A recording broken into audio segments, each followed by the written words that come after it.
बिस्मिल्लाहिर्रहमानिर्रहीम। स्टार्ट करते हैं गायत्री के चैप्टर 77 की पार्ट 2 की वीडियो को। इस पार्ट में इंशाल्लाह थायराइड हार्मोन्स के मुख्तलिफ फंक्शंस को हम स्टडी कर रहे होंगे। पहले तो वो यही बात कर रहे हैं कि जी ये मुख्तलिफ जीन्स को एक्टिवेट कर रहा होता है, उनकी ट्रांसक्रिप्शन का बात है ताकि ज्यादा सारी प्रोटीन्स बने, ढेरों ढेर एंजाइम्स बने, ढेरों ढेर ज्यादा एंजाइम बनेंगे, ज्यादा माइटोकॉन्ड्रिया बनेंगे, ज्यादा काम होगा। ठीक है, ओवरऑल अगर थायराइड हार्मोन्स थायरॉक्सिन और ट्राइआयोडोथायरोनिन हम कहते हैं मेटाबॉलिक रेट बढ़ाता है, ये हर चीज को तेज कर रहे हैं। जो भी चीज हो रही है वो करें, बस जल्दी जल्दी होनी चाहिए, सेल को अपना काम जल्दी जल्दी करना चाहिए, माइटोकॉन्ड्रिया को अपना काम जल्दी जल्दी करना चाहिए, ज्यादा एनर्जी होनी चाहिए है, ज्यादा खाना खाना चाहिए बंदे को, सारा कुछ ज्यादा होगा। वो आगे जाके हम डिटेल से स्टडी करेंगे, लेकिन ओवरऑल कॉन्सेप्ट अगर आप लेना तो हर चीज को ये तेज करवा रहा है। डन होगी बात। अच्छा, फिर देखते हैं थायरॉक्सिन और ट्राइआयोडोथायरोनिन इनमें किस तरह से फर्क आ रहा है। सेल के अंदर दोनों चले गए, जो रिसेप्टर्स होते हैं ना हार्मोन के, उन रिसेप्टर्स पे ट्राइआयोडोथायरोनिन की अफिनिटी ज्यादा है, तो T3 रिसेप्टर्स पे ज्यादा लगते हैं, इसीलिए हम कहते हैं कि T3 is more effective as compare to T4।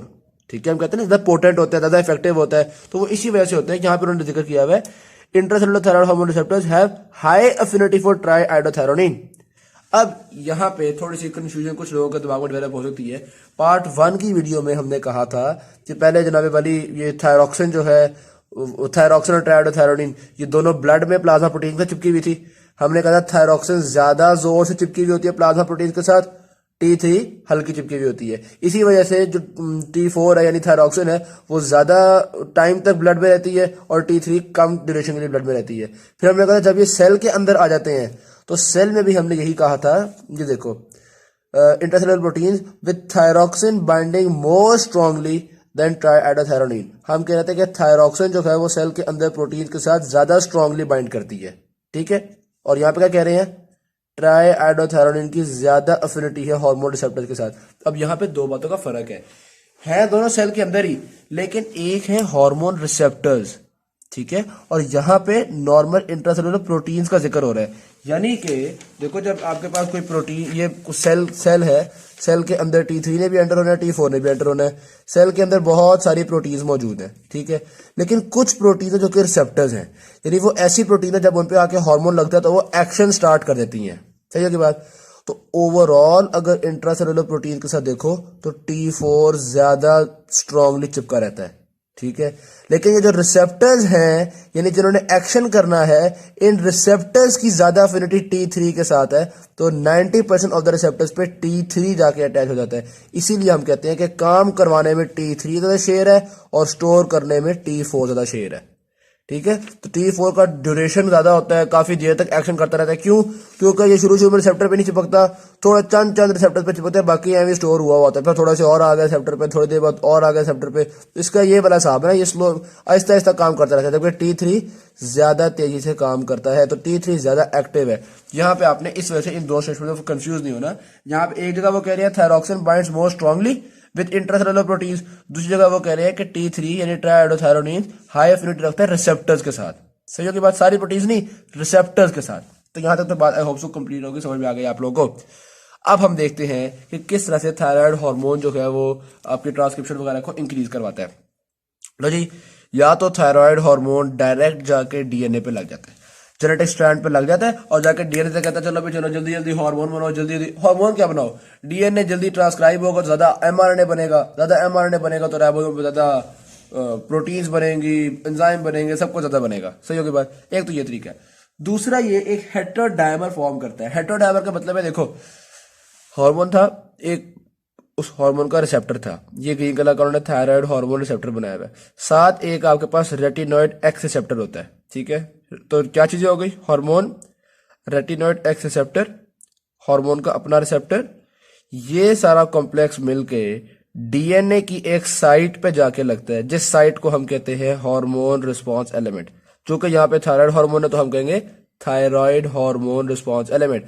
जब थायराइड हार्मोन रिस्पांस एलिमेंट पे आके ये कॉम्प्लेक्स लगेगा तो ये रिस्पांस एलिमेंट डीएनए से कहेगा चलो भाई चलो जल्दी जल्दी काम करो। डीएनए कहेगा ठीक है भाई जल्दी जल्दी, यहाँ पे ट्रांसक्रिप्शन स्टार्ट हो जाएगी, यहाँ पे आपके पास डीएनए से एमआरएनए फॉर्म होना शुरू हो जाएंगे, ज्यादा एमआरएनए बनेंगे, वो दिखा भी रहे हैं ट्रांसक्रिप्शन हुई, ज्यादा एमआरएनए बने, उन्होंने जाकर ज्यादा सारी प्रोटीन्स बनाई। ठीक है, सिंथेसिस ऑफ न्यू प्रोटीन्स, हर तरह की प्रोटीन बढ़ाई, जिसकी वजह से सीनस की डेवलपमेंट भी तेज हो गई, कार्डियोवास्कुलर के काम भी तेज हो गए, मेटाबॉलिज्म तेज हो गया, ग्रोथ तेज हो गई, बहुत सारे और सिस्टम सब कुछ तेज हो रहा है। मेनली क्यों तेज हो रहा है? क्योंकि हम लोगों ने जाके ट्रांसक्रिप्शन को तेज करवा दिया है। सीखो की बात। अच्छा, फिर यहाँ पे वो ये बात कर रहे हैं कि सारी प्रोटीन्स को बराबर इंक्रीज नहीं कर रहे, यानी ऐसे नहीं है कि भाई हर प्रोटीन को डबल कर दो, हर प्रोटीन को ट्रिपल कर दो, नहीं। जिन प्रोटीन की ज्यादा जरूरत है उनके प्रोडक्शन को ज्यादा इंक्रीज कर रहे हैं, जिनकी कम जरूरत है उनके प्रोडक्शन को हम कम इंक्रीज कर रहे होते हैं। ठीक है बात, यानी कि अब ये एंजाइम्स को बढ़ा रहे हैं तो जरूरी नहीं है कि हम स्ट्रक्चरल प्रोटीन को भी बढ़ा दें, बंदे के नाखून भी बड़े होना शुरू हो जाए, हर तरह के नहीं, अलबत्ता ओवरऑल प्रोटीन्स की हम जो क्वांटिटी है उसको इंक्रीज कर रहे होते हैं। ये बात तो समझ में आ गई। ये यहां तक हमने देखा है थायराइड हार्मोन का जीनोमिक इफेक्ट, जीन्स पे क्या इफेक्ट होता है, एक्टिवेट जीन्स को वो किस तरह से कर रहा होता है। इसके अलावा थायराइड हार्मोन का कुछ नॉन जीनोमिक इफेक्ट भी है। हमें कैसे पता चला? देखो, जीन्स वाला काम है ना, इसको लगता है टाइम। सीधी सी बात है भाई, थायराइड हार्मोन आएगा, वो आके अटैच होगा, वो ट्रांसक्रिप्शन करवाएगा, फिर एमआरएनए से प्रोटीन बनेंगी, फिर जाके काम होगा। ऐसे ही है ना, इसको लगता है टाइम। हमने देखा थायराइड हार्मोन्स के कुछ काम ऐसे भी हैं जो कि थायराइड हार्मोन इंजेक्ट करते साथ ही हो जाते हैं, टू रैपिडली। इसका मतलब है ये वाले इफेक्ट्स जो हैं वो ट्रांसक्रिप्शन के थ्रू नहीं बल्कि किसी और तरीके से हो रहे हैं। उसके अलावा हमने ये भी देखा कि जो ये वाले खास इफेक्ट्स थे ना, अगर हम ट्रांसक्रिप्शन इनहिबिटर्स दे दें, ट्रांसलेशन इनहिबिटर्स दे दें, ये वाले इफेक्ट्स तब भी हो रहे थे। तो जी अब तो कंफर्म हो गया कि ये चंद इफेक्ट्स ऐसे हैं जो कि ट्रांसक्रिप्शन पर डिपेंड नहीं करे, क्योंकि एक तो वो हो बहुत जल्दी रहे हैं, दूसरा ट्रांसक्रिप्शन इनहिबिटर्स देने से भी उन इफेक्ट्स को फर्क नहीं पड़ रहा। तो यानी कि थायराइड के कुछ ना कुछ नॉन जीनोमिक इफेक्ट्स भी होते हैं। अब जो नॉन जीनोमिक इफेक्ट्स हैं वो जाहिर सी बात है डीएनए पे तो नहीं होंगे, ठीक है, वो सेल की दूसरी जगहों पे होते हैं। सेल की प्लाज्मा मेम्ब्रेन पे कुछ ना कुछ इफेक्ट कर सकता है, साइटोप्लाज्म में कुछ और जगहों पे इफेक्ट कर सकता है। क्या क्या इफेक्ट्स होते हैं? एक हमने देखा कि जी आयन चैनल्स की रेगुलेशन होती है। बाज दफा थायराइड की वजह से कुछ आयन चैनल ज्यादा ओपन हो जाते हैं, सोडियम लीकी चैनल ज्यादा ओपन हो जाते हैं। वो आगे जाके मैं आपको दिखाऊंगा भी, मतलब आगे हम स्टडी भी करेंगे कि सोडियम लीकी चैनल ज्यादा ओपन हो रहे हैं। सही है, आयन चैनल्स को फर्क पड़ सकता है और ऑक्सीडेटिव फॉस्फोराइलेशन वगैरह भी इंक्रीज कर सकती है। तो इस तरह के कुछ ना कुछ non genomic effects of thyroid hormone भी होते हैं। ये आपके पास एसईक्यू के हवाले से काफी इंपॉर्टेंट है कि थायराइड हार्मोन का मैकेनिज्म ऑफ एक्शन क्या है। तो यहां से लेके यहां तक आप लिखेंगे, मेनली जीनोमिक का पूछते हैं लेकिन ये भी लिख देंगे तो आपके गुड नंबर हो जाएगा जी। ऑल राइट जी, thyroid hormone increase cellular metabolic activity. Overall cell के अंदर कौन कौन सी एक्टिविटीज बढ़ रही है? और यार बहुत सारी एक्टिविटीज बढ़ जाती हैं। खाने को हम जल्दी इस्तेमाल करते हैं एनर्जी के लिए, प्रोटीन्स को बनाते भी जल्दी हैं, जो टूट रहे हो कहते हैं तुम जल्दी टूटो, ठीक है। यंग पीपल के अंदर ग्रोथ भी जल्दी हो रही है, मेंटल प्रोसेस भी जल्दी, हर चीज जल्दी हो रही है। ठीक हो की बात, ये मेरी गाइटिंग के जल्दी है ना, वो समझ लो ये थायराइड हार्मोन ही है। Alright, thyroid hormone increase the number and activity of mitochondria. अब सीधी सी बात है, थायराइड हार्मोन ज्यादा एंजाइम्स बनवा रहा है, ज्यादा एक्टिविटी करवा रहा है, ज्यादा ग्रोथ करवा रहा है, तो भाई एनर्जी भी तो ज्यादा चाहिए होगी ना। तो इसीलिए वो ज्यादा माइटोकॉन्ड्रिया की तादाद भी बढ़ाता है और माइटोकॉन्ड्रिया को एक्टिव भी करता है ताकि ज्यादा से ज्यादा एनर्जी बनती चली जाए, एटीपी की कमी ना हो। तो सेल के अंदर एटीपी की प्रोडक्शन को भी ये इंक्रीज कर रहा है ताकि ज्यादा एनर्जी हो और तेजी से कामों की किया जा सके। ठीक है, ये बॉडी को इस तरह खराब नहीं करता। अगर काम बढ़ाने का कहता है तो खुराक भी बढ़ाता है, ये इसकी अच्छी बात है। आगे भी हम कई चीजों में देखेंगे, अगर एक्शन बढ़ा रहा है तो उस एक्शन के लिए जो चीज रिक्वायर्ड है वो चीजें भी बढ़ा देता है। तो यहाँ भी हमने देखा कि वो माइटोकॉन्ड्रिया एटीपी भी इंक्रीज कर रहा है बॉडी में, मेटाबॉलिज्म भी इंक्रीज कर रहा है सेल का। गुड हो गई बात। अच्छा जी, सेल मेम्ब्रेन के ट्रांसपोर्ट ऑफ आयंस पे क्या इफेक्ट हो रहा है? जनाबे वाली खास तौर पे सोडियम पोटेशियम एटीपेज पंप, इसको ये एक्टिवेट करता है। तो thyroid hormone sodium potassium ATPase pump को ज्यादा एक्टिवेट कर रहा है। सोडियम पोटेशियम एटीपेज पंप की जो एक्टिविटी होती है ना, उसकी वजह से बॉडी में यूजुअली हीट प्रोड्यूस हो रही होती है। तो जब इसकी एक्टिविटी बढ़ जाएगी तो हम कहते हैं कि भाई हीट प्रोडक्शन भी थायराइड हार्मोन इंक्रीज करता है बॉडी में। अच्छा, अब सोचो अगर सोडियम पोटेशियम एटीपेज पंप ज्यादा एक्टिवेट हो गया तो सेल के अंदर बहुत ज्यादा सोडियम होना शुरू हो जाएगा। बस लेने बात है ना। तो ये बड़ा होशियार है, ये सोडियम लीकी चैनल्स को भी एक्टिवेट कर देता है। यानी एक तरफ सोडियम को लीक कराई जाता है, कहते चलो चलो निकलो निकलो, दूसरी तरफ सोडियम पोटेशियम एटीपेज पंप से कहते हैं चलो काम करो, तुम काम क्यों नहीं कर रहे? ठीक है, तो एक तो उसको डायरेक्टली कह रहा है काम करो, दूसरा सोडियम पोटेशियम एटीपेज पंप गैर खा के भी काम करता है कि यार अंदर सोडियम थोड़ा मुझे काम करना चाहिए। हालांकि सोडियम थोड़ा भी इसी थायरॉक्सिन ने करवाया हुआ है लीकी चैनल्स को बढ़ा के। सही होगी ना बात। तो यानी कि ये सोडियम लीकी चैनल्स को भी इंक्रीज, उनको भी एक्टिवेट कर रहा है, इंक्रीज कर रहा है, और सोडियम पोटेशियम एटीपेज पंप को भी ज्यादा काम करने का कह रहा है, जिसकी वजह से बॉडी का मेटाबॉलिक रेट इंक्रीज कर रहा है और बॉडी के अंदर हीट प्रोडक्शन वगैरह इंक्रीज कर रही है। गुड होगी बात। Effect of thyroid hormone on growth, इसी बात है, ज्यादा ग्रोथ करवाएगा। एक तो बात हमें पता है कि यार कुछ ना कुछ डिफरेंशिएशन में भी रोल प्ले करती है। जो फ्रॉग होता है ना, वो टैडपोल से फ्रॉग नहीं बन पाता अगर थायराइड हार्मोन ना हो। तो हमें पता चला है कि यार इसका कुछ ना कुछ ग्रोथ में, डिफरेंशिएशन में भी रोल जरूर है। अच्छा, बच्चों में अगर थायराइड हार्मोन की कमी होगी तो कद थोड़ा बढ़ेगा, क्योंकि जारी बात है थायराइड हार्मोन हर चीज को तेज करवा रहा होता है। और अगर ग्रोथ हार्मोन ज्यादा होगा तो वो शुरू में ज्यादा उनकी हाइट बढ़ जाएगी। लेकिन एक और बात भी है, हाइट रुकती कब है, हाइट बढ़ना स्टॉप कब होती है, जब बोन्स के एपिफाइसिस मीट हो जाते हैं, या आप कह लो बोन में कार्टिलेज खत्म हो जाती है तो हाइट बढ़ना रुक जाती है, ऐसे ही है ना।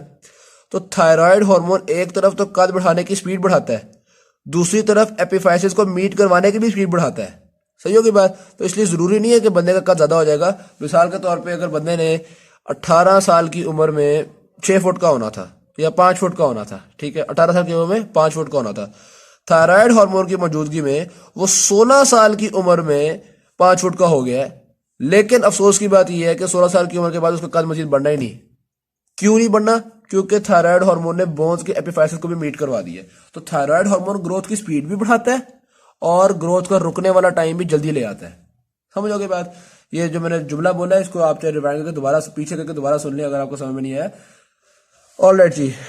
तो ये इसका एक इंपॉर्टेंट इफेक्ट है, ना सिर्फ आपकी ये जो बोन्स वगैरह इनकी ग्रोथ करवा रहा होता है बल्कि मेंटल डेवलपमेंट वगैरह में रोल प्ले कर रहा होता है। बर्थ से पहले प्रेगनेंसी के दौरान भी बेबी की जो मेंटल डेवलपमेंट होती है उसमें थायराइड बहुत रोल प्ले कर रहा होता है, और बर्थ के बाद भी जो अर्ली ईयर होते हैं उसमें मेंटल डेवलपमेंट बहुत रोल प्ले कर रहा होता है। जिनमें ये थायराइड हार्मोन नहीं होता उनका ब्रेन बहुत अनडेवलप्ड किस्म का रह जाता है, उनका ब्रेन का साइज प्रॉपर नहीं हो पाता, तो वो रिटार्टेड किस्म के लोग होते हैं। तो बहुत ज़्यादा सारा रोल है इसका ब्रेन वगैरह की भी डेवलपमेंट में। सही होगी बात। उसके बाद पर्टिकुलर चीज़ों पे हमने थायराइड हार्मोन के एक्शंस को पढ़ना है, ठीक है। Effect of thyroid hormone on specific body functions, carbohydrate metabolism, हर चीज को तेज कर देना है इसने।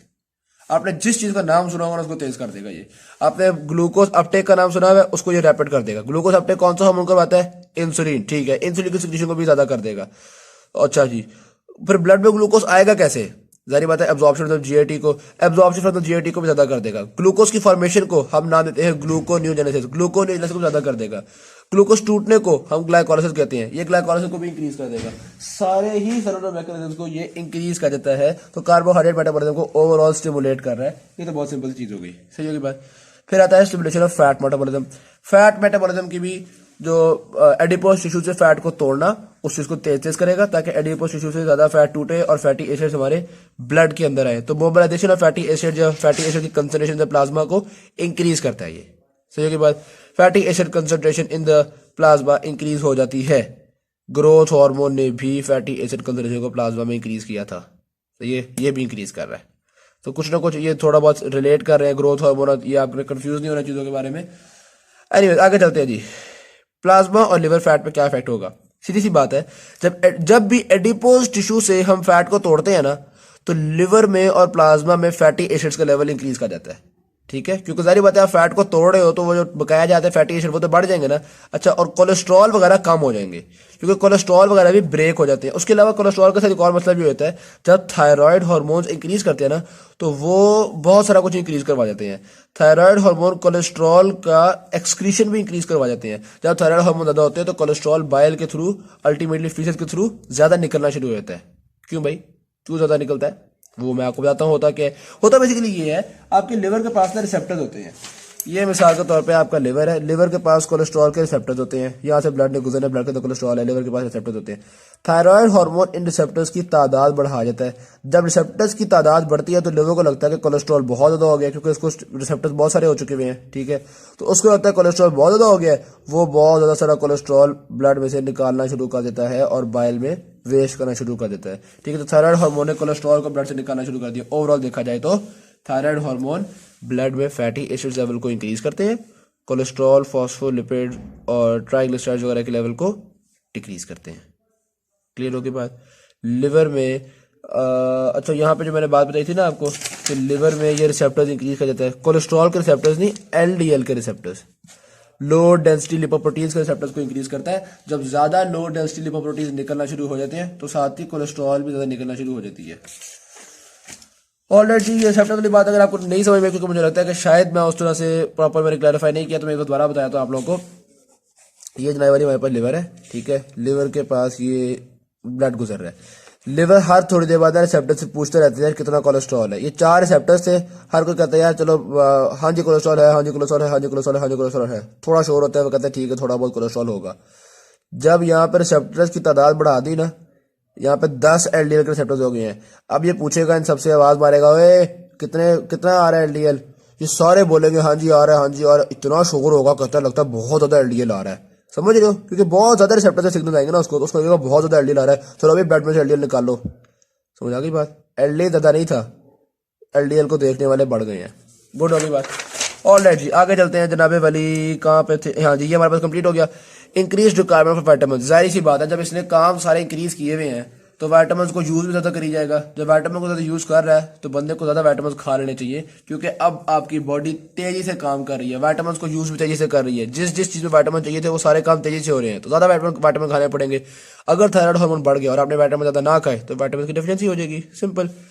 Increase basal metabolic rate, basal metabolic rate thyroid hormone increase कर जाता है, क्योंकि हर चीज तो ये बढ़ा रहा है, एवरीथिंग इज बीइंग इंक्रीज, तो थायराइड हार्मोन बहुत ज्यादा रिलीज हो रहा है, तो बेसल मेटाबॉलिक रेट 60% टू 100% भी इंक्रीज कर जाता है। यहाँ पे भी आप देख सकते हैं कि basal metabolic rate, thyroid hormone ज्यादा होगा, थायराइड हार्मोन इंक्रीज कर रहे हैं तो बेसल मेटाबॉलिक रेट भी इंक्रीज कर रहा है, जबकि थायराइड हार्मोन डिक्रीज कर जाता है तो बेसल मेटाबॉलिक रेट भी डिक्रीज कर रहा होता है। तो गुड हो गई बात, इंक्रीज बेसल मेटाबॉलिक रेट हो जाएगा। डिक्रीज बॉडी वेट, सीधी सी बात है, फैटी जो एडिपोस टिश्यू थे उसमें से फैट को तोड़ी जा रहा है, तो जब फैट को तोड़ रहा है तो फिर बॉडी वेट तो डिक्रीज करेगा ही करेगा, बंदे बेचारे की मेटाबॉलिज्म तेज हो गया है तो वही बात है डिक्रीज करेगा। अलबत्ता कुछ लोगों का डिक्रीज नहीं भी करता, क्यों, वो सियाने होते हैं, वो कहते हैं यार मैंने भूख बड़ी लगती है समझ आ रही है बात की, यानी कि उनके अंदर मेटाबॉलिज्म तेज होता है लेकिन वो अपनी डाइट भी इंक्रीज कर देते हैं, क्योंकि ज़ाहिर बात है जब मेटाबॉलिज्म तेज होगा तो उनकी एपेटाइट भी इंक्रीज करेगी। अब ये अंग्रेजों ने लिखी हुई को क्या पता, हमारे यहाँ गरीबों बेचारों के पास खाने को पैसे ही नहीं होते, तो एपेटाइट इंक्रीज करने से क्या होता है। खैर एनीवेज, ये आपको पता है ये ना उन जो लोगों की ये जो थायराइड बढ़ गया है और डिक्रीज बॉडी वेट, उन लोगों की बात जो कहते हैं ना हम खाते बहुत है लगता ही नहीं है, ये कुछ इस तरह का काम होता है उनमें, उनका मेटाबॉलिज्म भी बहुत तेज होता है यार, थायराइड हार्मोन ज्यादा होता है उनमें। ऑलराइट आगे चलते हैं। Increase blood flow, cardiac output, लो जी जब मेटाबॉलिज्म तेज हो रहा है तो सारे टिश्यूज कहते हैं कि हमें एनर्जी चाहिए, हमें ऑक्सीजन ज्यादा चाहिए, जब उनको ज्यादा ऑक्सीजन चाहिए होती है तो वो कहते हैं हमें ज्यादा ब्लड चाहिए, as a result blood vessels vasodilate कर जाती है कि यार ब्लड फ्लो बढ़ाना पड़ेगा, हर कोई ज्यादा ऑक्सीजन मांग रहा है तो ब्लड फ्लो बढ़ाना पड़ जाता है। अच्छा एक और बात भी है, स्किन में तो खास तौर पर ब्लड फ्लो बढ़ाते हैं, क्यों, आपको याद है मैंने बताया था थायराइड हार्मोन की वजह से बॉडी में हीट ज्यादा बनती है, उस हीट को निकालना नहीं, बंदा वरना तो बंदा गर्म हो जाएगा, तो हीट को निकालने के लिए हम स्किन के पास ब्लड फ्लो को इंक्रीज करते हैं ताकि यहाँ से हीट डेसिपेट कर जाए, निकल जाए बॉडी में से, ठीक है। तो एक तो ब्लड फ्लो हम इंक्रीज करते हैं ताकि टिश्यूज की रिक्वायरमेंट पूरी की जा सके, और दूसरा ब्लड फ्लो इंक्रीज करते हैं स्किन का ताकि हीट निकाली जा सके। अब जब ब्लड फ्लो इंक्रीज करेगा, हर जगह ज्यादा ब्लड भेजना है, तो फिर हार्ट से भी कहते हैं कि भाई आपको कार्डिक आउटपुट बढ़ानी पड़ेगी, क्योंकि हर टिश्यू को ज्यादा ब्लड भेजना पड़ रहा है, टाउन के बाद कार्डिक आउटपुट इंक्रीज करेगी। नेक्स्ट आता है आपके पास इंक्रीज हार्ट रेट। आप सोच रहे होंगे कि कार्डिक आउटपुट बड़ी है इसी वजह से हार्ट रेट बढ़ रहा होगा, है ना, नहीं जी नहीं, कार्डिक आउटपुट के बढ़ने की वजह से हार्ट रेट वैसे तो बढ़ता ही है, लेकिन थायराइड हार्मोन बजाते खुद भी हार्ट रेट को इंक्रीज करने के इफेक्ट्स रखता है, ठीक है। जितना हार्ट रेट कार्डिक आउटपुट के बढ़ने की वजह से गलत खा के बढ़ रहा होता है ना, उससे ज्यादा हार्ट रेट पे इन्फ्लुएंस थायराइड हार्मोन का होता है, यानी कि हार्ट रेट इंक्रीज करने की वजह कार्डिक आउटपुट का बढ़ना भी है, और हार्ट रेट इंक्रीज करने की वजह बजाते खुद थायराइड का हुक्म भी होता है कि हार्ट रेट तुम इंक्रीज हो जाओ। समझो की बात, मैंने कहा था ना थायराइड बर्डन नहीं होने देता, अगर काम बढ़ाता है तो उसका सोर्स भी बढ़ा देता है। अगर हार्ट रेट को अगर ज्यादा ब्लड चाहिए तो वो हार्ट से भी कहेगा भाई तुम ज्यादा हार्ट पंपिंग करो। इसी तरह हार्ट स्ट्रेंथ को भी इंक्रीज करता है, जिस तरह जब आप एक्सरसाइज करते हैं तो कंट्रैक्शन ज्यादा स्ट्रेंथ वाली हो जाती है या कोई इस तरह का काम होता है, तो इसी तरह थायराइड की भी थोड़ी सी सिक्रीशन हुई तो हार्ट की जो स्ट्रेंथ होती है, जो कंट्रैक्शन की स्ट्रेंथ होती है वो इंक्रीज कर जाती है। अलबत्ता अगर बहुत देर थायराइड हार्मोन रिलीज होता रहा, थायरोटॉक्सिक कंडीशन हो गई आपके पास, तो फिर हार्ट बेचारा थक जाता है, वो कहता है यार मैं इतनी जोर से कॉन्ट्रैक्ट नहीं करता, भाड़ में जाओ, तो ऐसे केस में डेथ वगैरह भी हो सकती है, कार्डियक डीकम्पनसेशन भी हो जाती है अगर बहुत ज्यादा ही थायराइड हार्मोन रिलीज हो जाए, सही है ना। हर चीज एक हद तक स्ट्रेस को बर्दाश्त करती है। अच्छा आर्टीरियल प्रेशर, यार हैरत की बात है ये नॉर्मल रहेगा, ये कि नॉर्मल रहेगा, देखो हार्ट स्ट्रेंथ वगैरह बढ़ चुकी है, कॉन्ट्रैक्शन बहुत जोर से होनी है, तो अगर पहले आपके पास नॉर्मल आर्टीरियल प्रेशर आता था 80 और 120, ठीक है, एवरेज क्या बनी 100, सही होगा। अब क्या होगा, हार्ट की कॉन्ट्रैक्शंस बहुत जोरदार हो चुकी हैं, तो सिस्टोल के दौरान 120 के बजाय 130 हो जाएगा, ठीक है। दूसरी तरफ डायास्टोल के दौरान चूंकि ब्लड वेसल्स डायलेट कर चुकी हुई हैं, तो डायास्टोल के दौरान 80 के बजाय 70 हो जाएगा। एवरेज क्या आएगी इन दोनों की 100।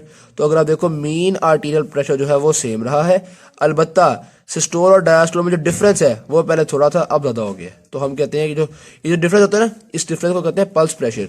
तो हम कहते हैं मीन आर्टीरियल प्रेशर सेम रहता है, पल्स प्रेशर इंक्रीज कर जाता है।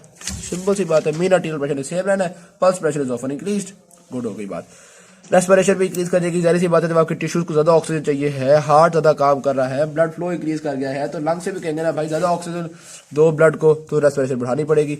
अच्छा, गैस्ट्रोइंटेस्टाइनल मोटिलिटी, देखो सीधी सी बात है, ज्यादा ब्लड फ्लो हुआ है, हमें ज्यादा फूड चाहिए, तो हम यहाँ से जो इंटेस्टाइन से एब्जॉर्प्शन वगैरह को भी इंक्रीज कर रहे हैं, और साथ ही साथ ये जो गैस्ट्रोइंटेस्टाइनल जीआईटी होता है उसकी जो मोटिलिटी होती है, जो पेरिस्टोसिस वगैरह होता है, उसको भी हम तेज कर रहे होते हैं, रैपिड कर रहे होते हैं। तो थायराइड हार्मोन ने हर चीज को जल्दी डाली हुई है, सही है की बात। अच्छा, गैस्ट्रोइंटेस्टाइनल मोटिलिटी ज्यादा हो जाए तो क्या होता है, आपको पता है ना, वाटर रीअब्सॉर्ब नहीं हो पाता है, एज डायरिया हो जाता है। तो यही बात कर रहे हैं, थायराइड हार्मोन ज्यादा हो गया ना तो बंदे को डायरिया हो जाएगा, और अगर थायराइड हार्मोन बहुत ही कम हो गया तो बेचारा बंदा फिश पास ही नहीं कर सकेगा, थोड़ी सी मोटिलिटी नहीं रह जाएगी, वो कॉन्स्टिपेशन हो जाती है। तो ये की बात, तो ये बात आपको पता होनी चाहिए, थायराइड हार्मोन के एक्सेस में डायरिया होते हैं, और थायराइड हार्मोन की अगर लैक हो तो कॉन्स्टिपेशन होती है।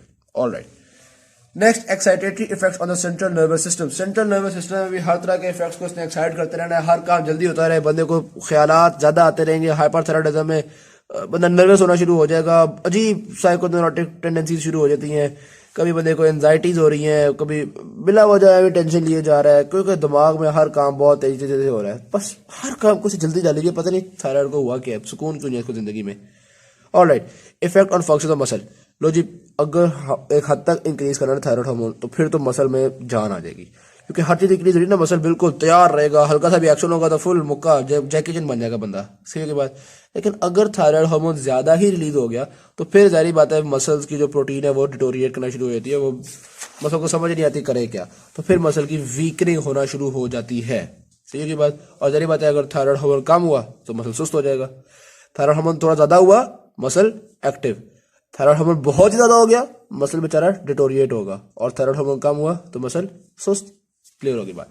फिर आते हैं पास मसल ट्रेमर्स। थायराइड हार्मोन अगर बहुत ज्यादा होगा तो हाइपरथायराइडिज्म में मसल ट्रेमर्स हो जाते हैं, लेकिन ये ट्रेमर्स पार्किंसंस डिजीज जैसे नहीं होते, क्योंकि पार्किंसंस डिजीज में जो ट्रेमर होते हैं वो जरा कोर्स होते हैं, जरा बड़े बड़े ट्रेमर होते हैं, उनकी फ्रीक्वेंसी कम होती है, जबकि यहाँ पे थायराइड हार्मोन के ज्यादा होने की वजह से ट्रेमर होंगे वो बिल्कुल फाइन किस्म के होंगे, बहुत ज्यादा फ्रीक्वेंसी होगी उनकी।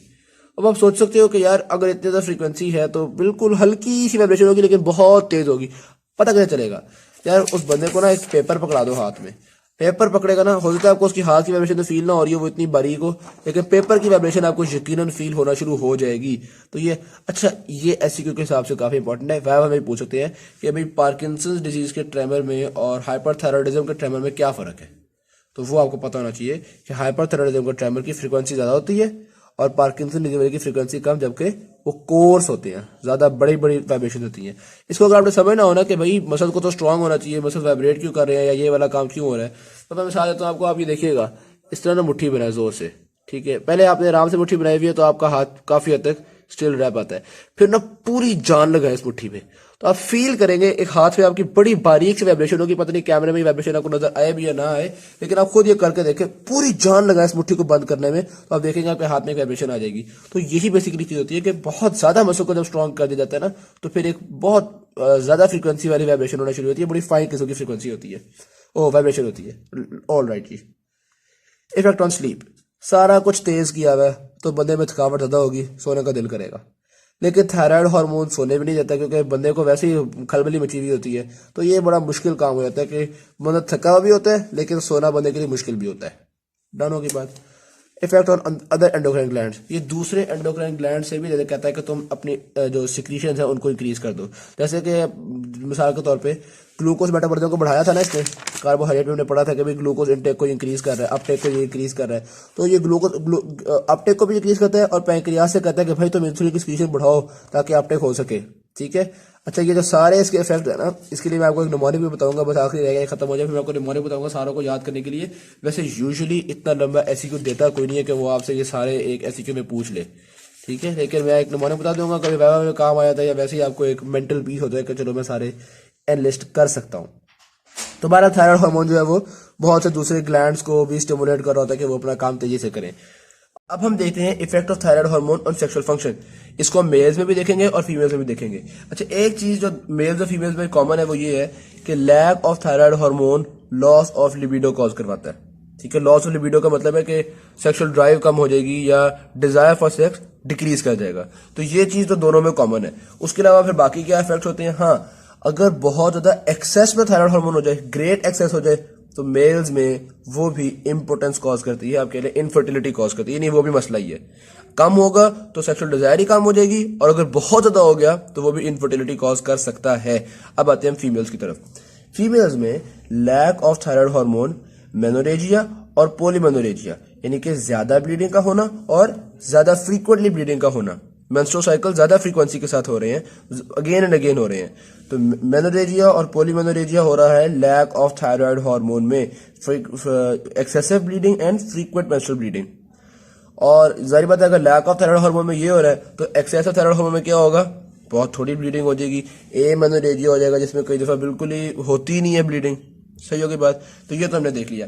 अच्छा एक और चीज भी है, हमने क्या कहा अभी तक, लैक ऑफ थायराइड हार्मोन में फीमेल में ज्यादा ब्लीडिंग, एक्सेस में कम ब्लीडिंग।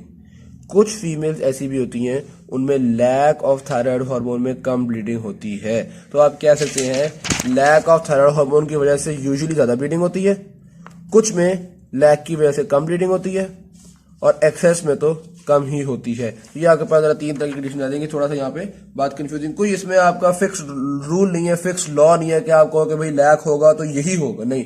कुछ फीमेल्स में ये वाला मसला हो जाता है, कुछ फीमेल में ये वाला मसला हो जाता है, तो इसमें कोई ऐसा फिक्स बात नहीं है। बताइए आपको पता है कि थायराइड हार्मोन कम होने की वजह से लिबिडो का लॉस ही होगा। ऑलरेडी अब मैं आपको एक निमोनिक बताता हूँ इन सारे फंक्शंस को याद करने के लिए। निमोनिक है हमारे पास, मामा जी घर की फेवरेट चाबी बस से लटका आई।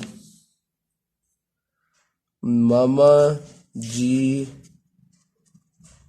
घर की में आपने सी से लिखना है, के से नहीं लिखना। घर की फेवरेट में सिर्फ FAV लिखना है, फेवरेट चाबी बस से लटका आई। अब लटका में भी आपने सी यूज किया है। अच्छा इस पूरे निमोनिक में वॉवल्स को भूल जाए, ये सारे A, U, E, I, ये सारे वॉवल्स को भूल जाए, बाकी सारे अल्फाबेट्स हमने देख लेने हैं। सबसे पहले आता है हमारे पास M। ये वाला जो M है ये स्टैंड फॉर मसल्स। यहाँ पे याद होगा हमने डिस्कस किया था कि मसल्स पे इसका क्या इफेक्ट होता है। सही है कि बात। दूसरा M stand for metabolic rate, body का मेटाबॉलिक रेट हमने कहा था इंक्रीज हो जाता है। फिर आता है G stand for gastrointestinal motility, हमने कहा था इंक्रीज हो जाती है, ये लिखा हुआ है।